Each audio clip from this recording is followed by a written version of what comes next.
The Langston River flowed free and wild till the calamity drank it all up. Maybe all that water just grew wings and flew off.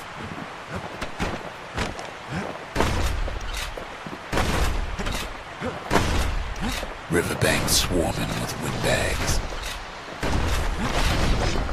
They're so bent on finding the core, they hardly notice the kid. Lucky for him, a certain famous ferry barge is still afloat. Weepin' Nellie. She sends some squirts crying home as she leaves port. Maybe Nellie knows the way to the core. Maybe she can slip right past all the clamor on the coast. Or maybe not. The security skiff pulls on the port side. Nellie's just another windbag to those guns. Just then, the windbags notice who she's sailing with. They're pretty steamed about what happened at Cinderbrick.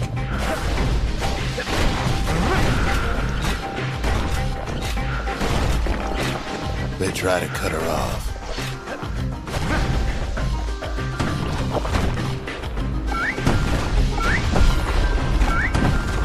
They try to slow her down.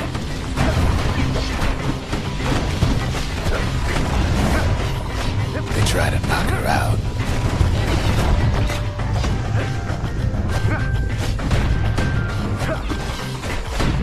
Well, Weepin' Nellie tries harder. Try as she might, though, she hits a snag. Kid's gotta help her get untangled. Favors for favors.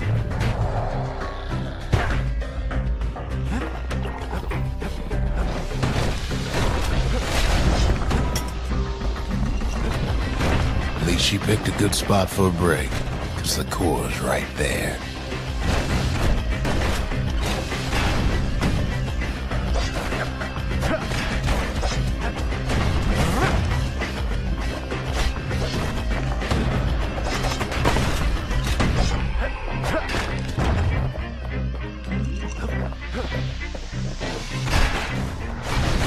Then the kid hears an unusual sound, like 100 flapping wings.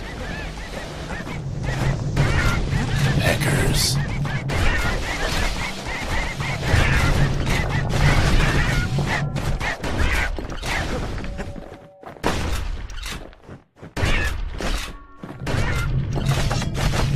They had their own eyes on the core, but why? Well, kid ain't got time to think it over just yet. He finds Weepin' Nellie raring to go. Turns out she's got a special surprise for when the waters get rough. She's gonna need a little help with all them peckers. Crafty things think they're king of the roost now. Rest of us only wish we could fly in times like these.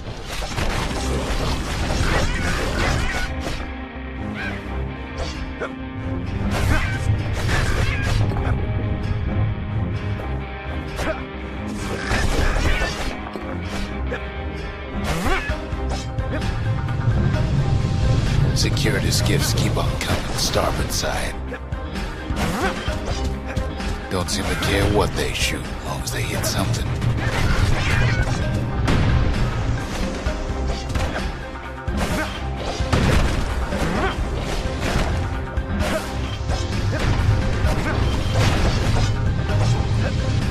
The windbags get an even better idea. They aim to smash Weepin' Nellie to splinters.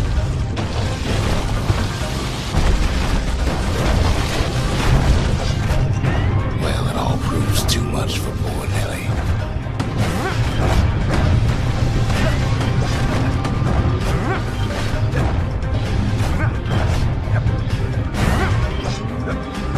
She's just gotta make one last stop. With her last breath, Nellie gets the kid to solid ground. Solid ground in Pecker country. They want that core real bad. Might be they want it just as bad as a kid.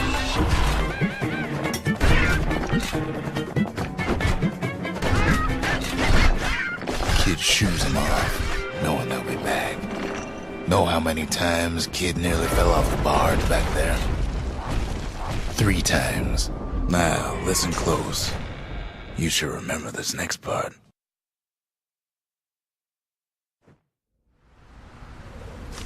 Why go to Prosper Bluff?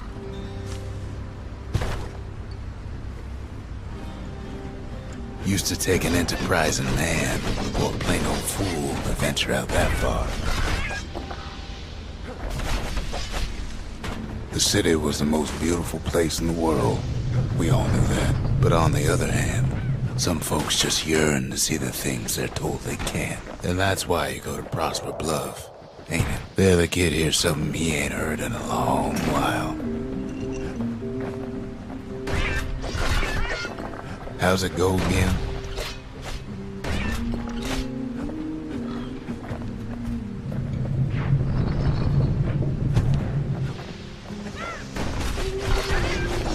Yeah, that's the one.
Well, no point explaining what happens next, right? Suffice it to say, Kid ain't coming home empty-handed. And besides, it's like the song goes. They'll be here before too long.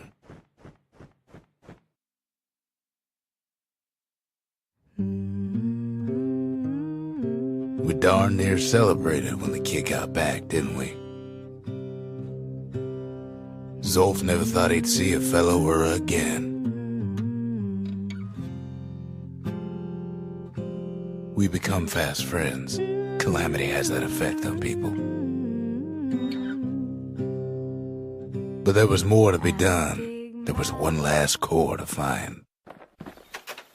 A scientific journal written in Zolf's native tongue. He learned so much from it. Too much. If only I'd known half the secrets of the Calamity were tucked away in that book, I'd have worked to translate it right away.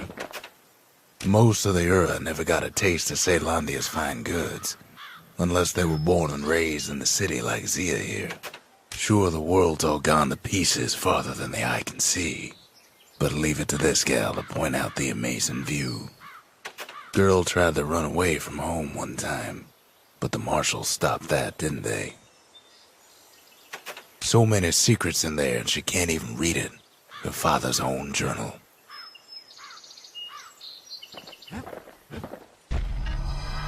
Kid's surprised when I tell him there's only one core left.